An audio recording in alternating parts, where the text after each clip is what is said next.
Should be live on YouTube in just a moment, and I will record for safety. All right. Hello, everyone. It's November 1st. It's a new year. It's a new year. No, not yet.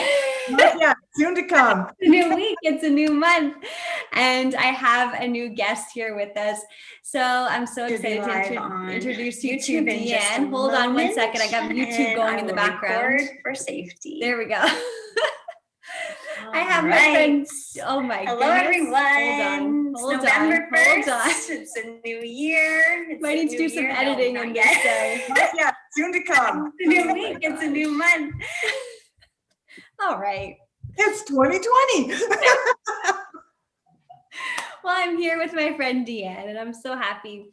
So, Deanne, you and I just started working together closely in this. That is a COVID blessing. That is a 2020 blessing right there.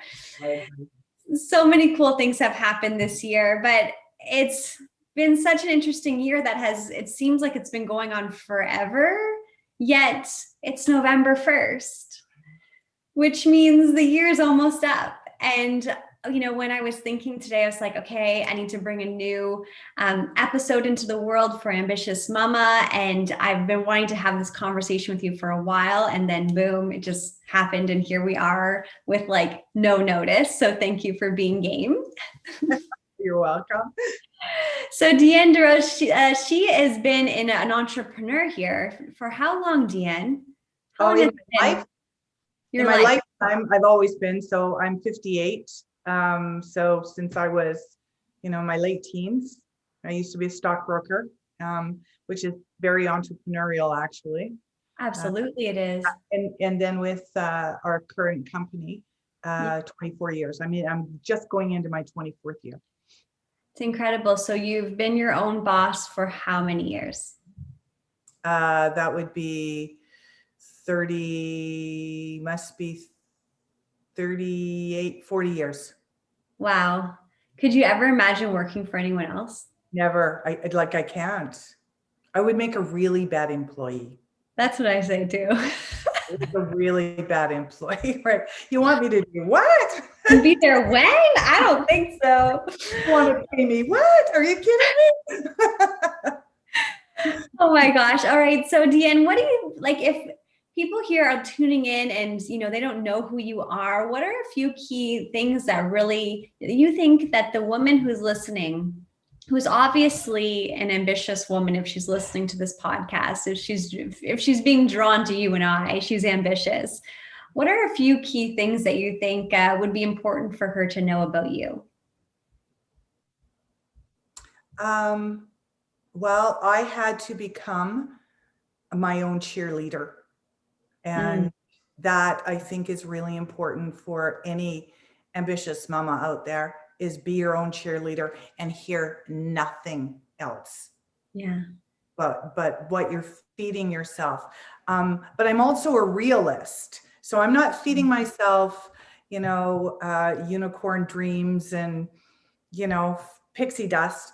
I'm not feeding myself that at all. I'm feeding myself reality, and I am strategizing and just deciding which way I need to go with certain things. I'm a single mom. I built most of everything I have as a single mom who didn't have, number one, a credit card. And number two, I had no family anywhere close to me. My closest family was a 7.5 hour drive.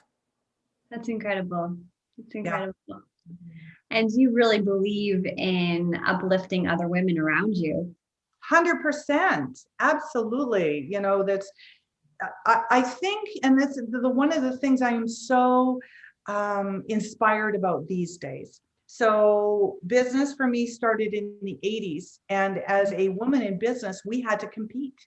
Yeah. It was just the way it was. We were competing just to have a place at the table with all of the men in business, right? It's not like it is these days.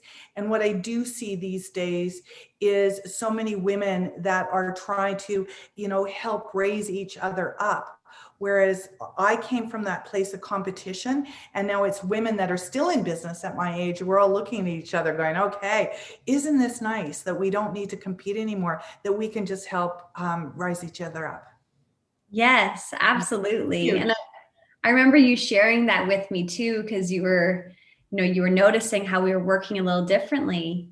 But it's like, even though, I haven't been in business as many years as you, I do remember that same energy at the beginning of our businesses with the same women that you and I are all we're connected with now. Is we didn't necessarily have to fight for our seat at the table, because I think you paved the way, you and the women before us.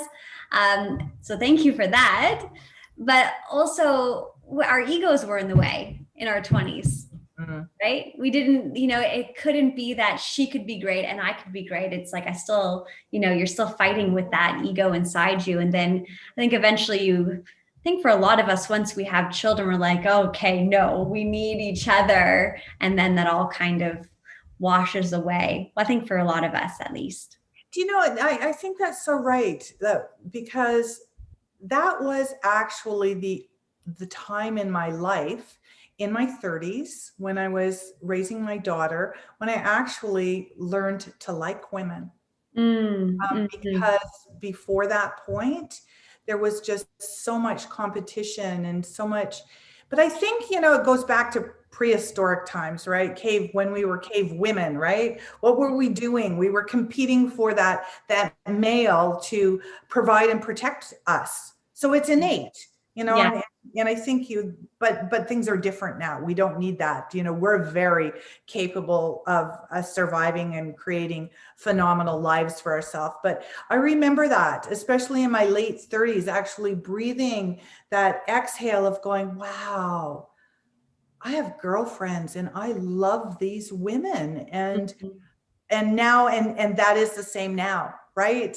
And it's not that, my 40s were, completely rid of that, or my 50s were completely rid of that. But the women that I have that are close to me now, I'm just so very grateful for who they are, how they lift me up, all of that. It's wonderful. And I think as time goes by, we're just paving our way for, I know you have sons, but I have a daughter, right? She's going to be 30 this month. And, we're just paving the way for all of these younger generation kids coming up to do things differently. Absolutely. Okay, so here we are back to the original topic of the conversation. It is November. Is it November 1st today? Second.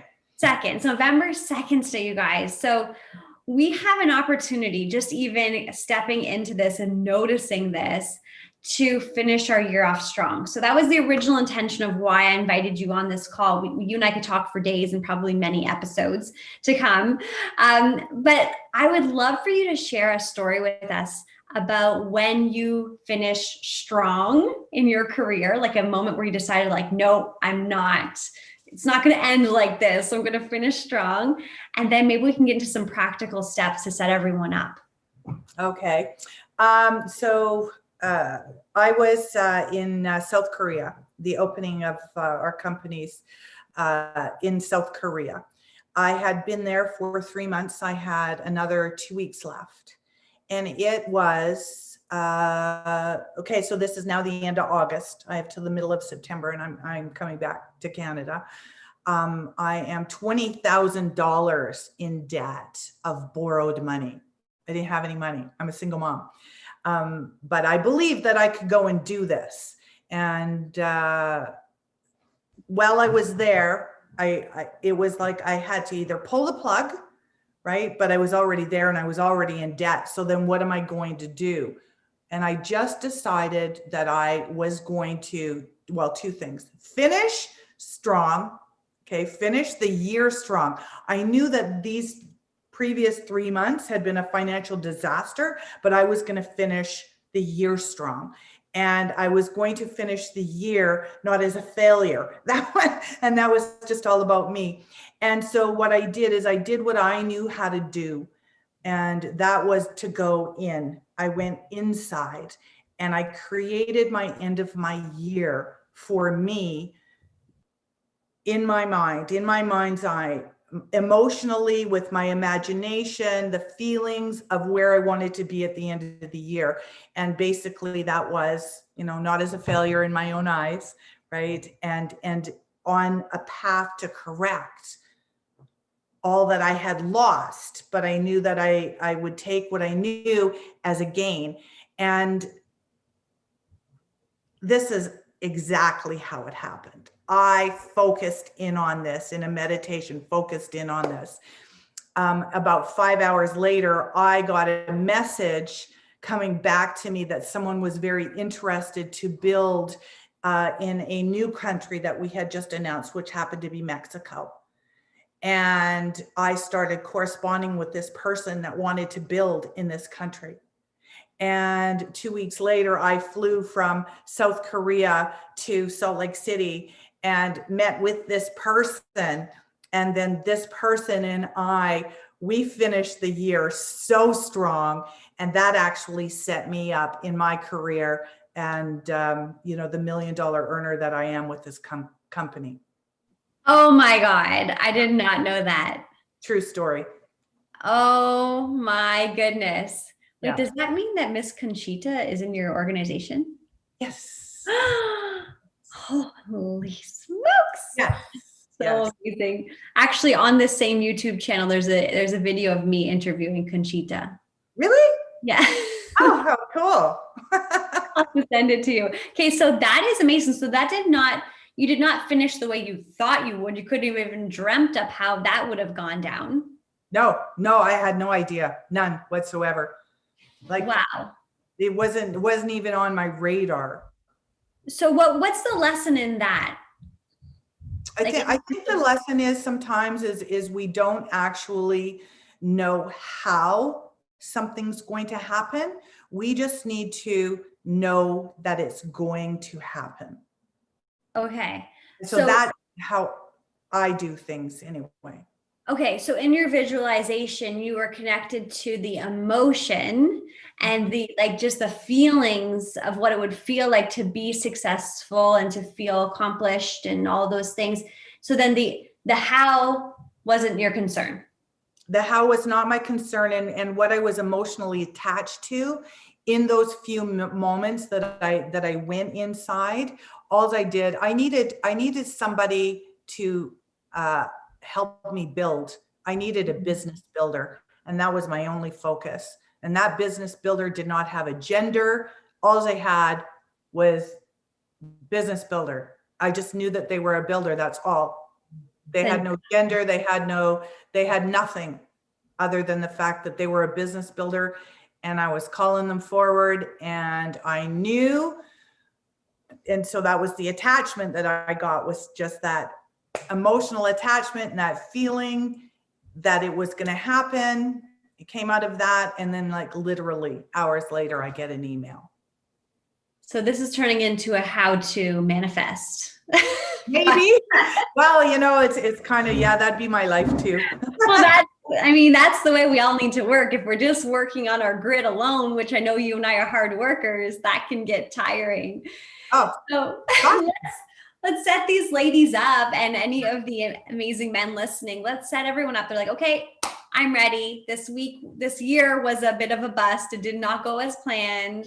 I'm ready to make these last 2 months count. What do we do?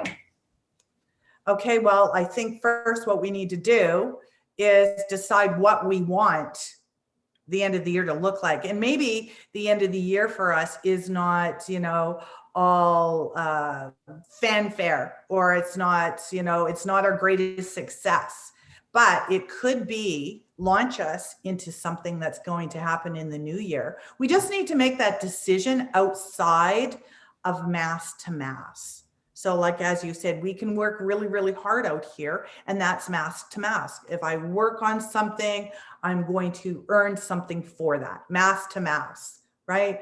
Where I believe, it's just my experience in my world, that if I go here and I go here, these two places, it's more apt to come to me a little bit smoother. And it's none of my business how it's going to come here. I just need to know it's going to be here.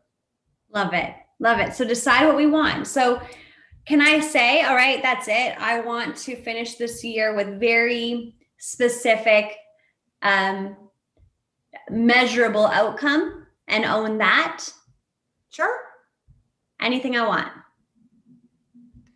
Why not? Right? It's that life is like, I think if anything that 2020 has taught us, right, is it isn't really what we think it is out here sometimes, in a Mhm. lot of ways, right? But how we can come together as human beings and with connection. So it's about taking that and using that. So yes, it's about risk, and it's about curiosity, and it's about bravery, all of these things. Just take a big swallow and decide that you want something. And Yeah.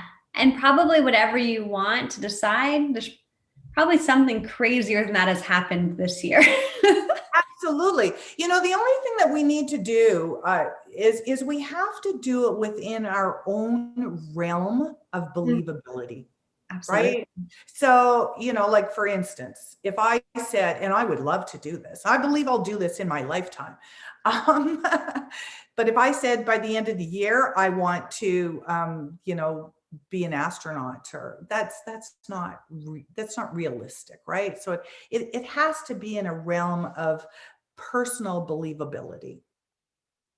That's really important. And and I think you kind of develop that muscle too, right? So, especially within the business that you and I share, if we said, okay, so if someone challenged us to make an extra, I don't know, $2,000 this week, we'd be like, okay, let's go, right?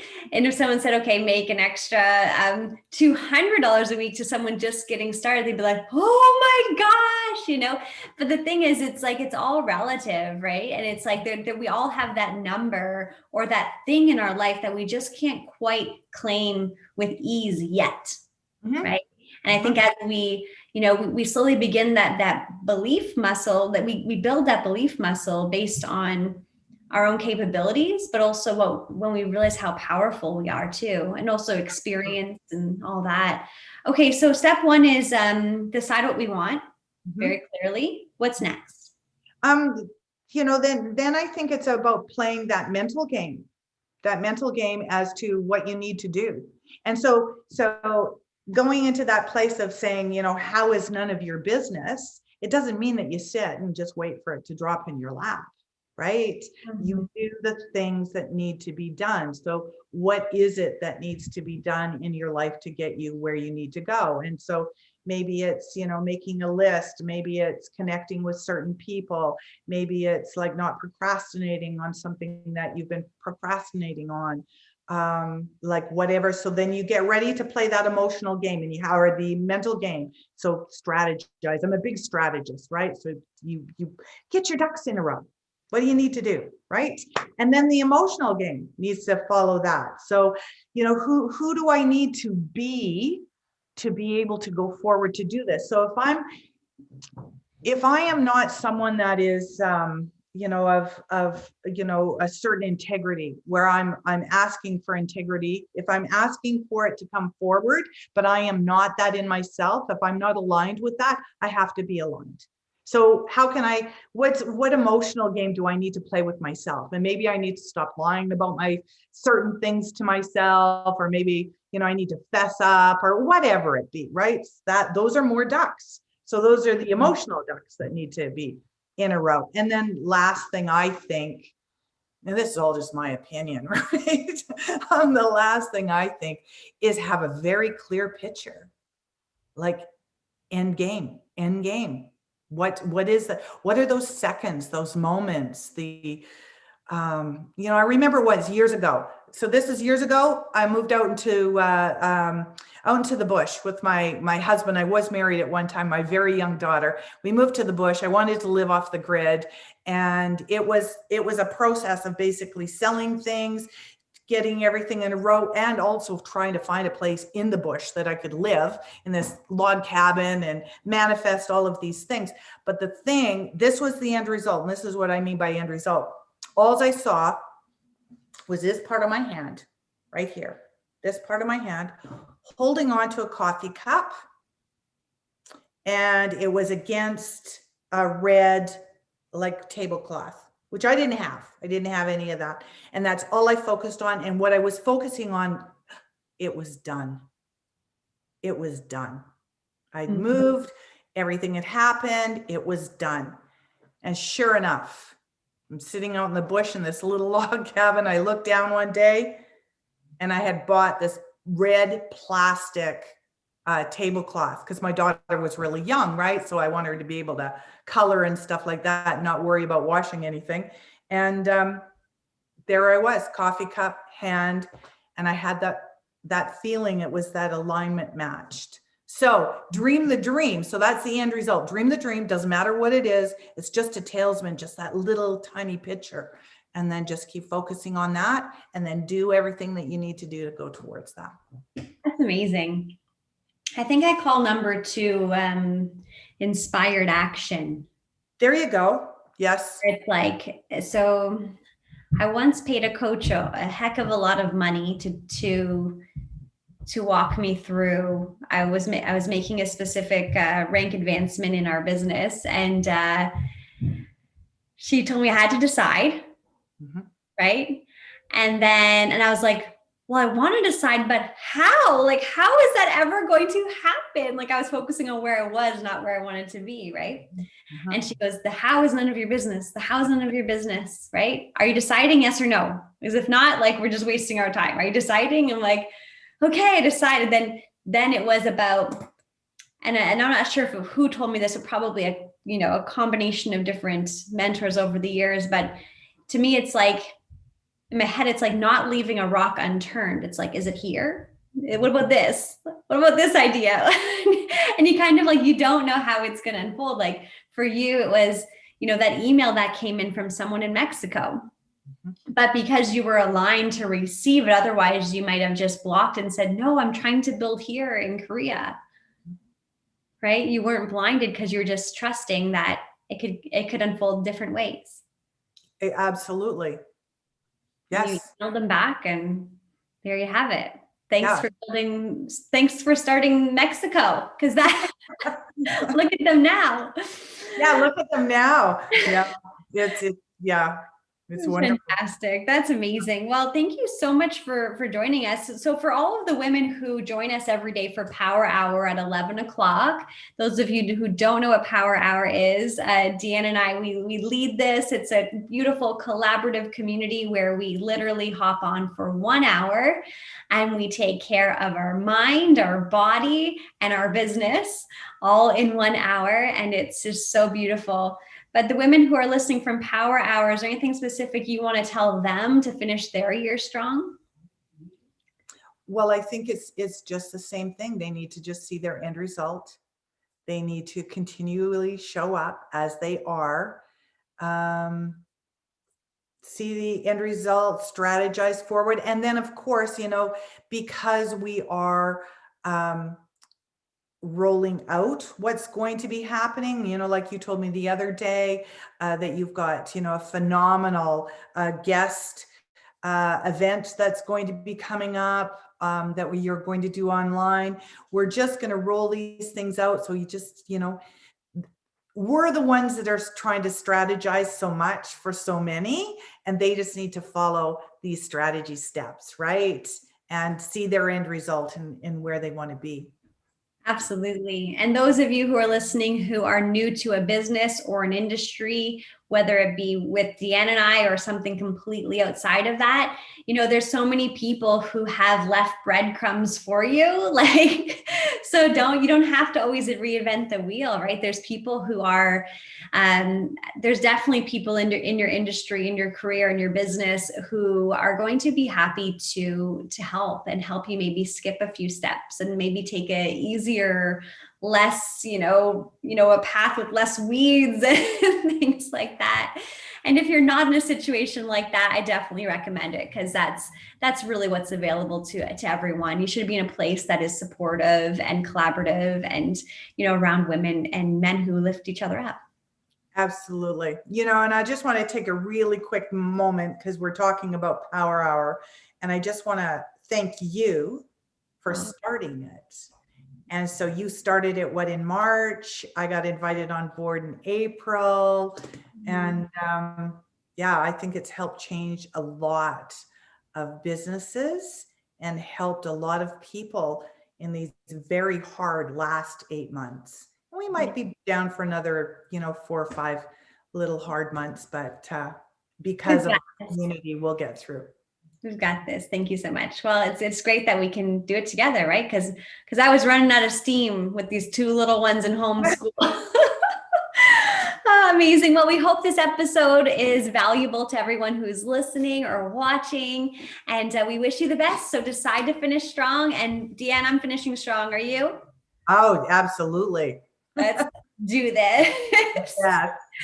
Thanks, everyone.